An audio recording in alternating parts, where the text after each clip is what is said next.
तो गाइस आप लोग कैसन बड़ा नया ब्लॉग में आपका बहुत बहुत स्वागत बा।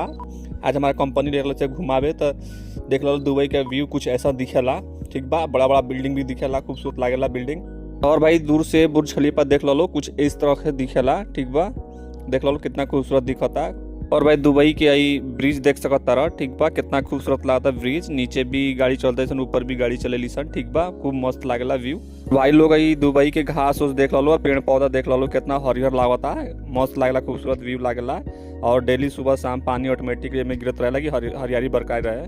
भाई लोग हम तनी बुर्ज खलीफा के पास पहुंच गए बनी। ठीक बा, नजदीक से कुछ ऐसन बुर्ज खलीफा का नजारा दिखेला। आप देख सकते हो भाई लोग कितना खूबसूरत लागता देखे में। ओकरा बाद भाई लोग हमसे के गाड़ी में दोस्तों के साथ एंजॉय करते हुए चल दनी सन। ठीक बा, देख लो हमसे कितना एंजॉय करता सन। दुबई के फुल भरपूर एंजॉय लेता सन। ठीक बा, दुबई में जितना चीज़ बा सब घूमता सन, देखता सन, एंजॉय लेता सन। तो आप भी देखे के चाहत लो तो आ जालो दुबई। ठीक बा।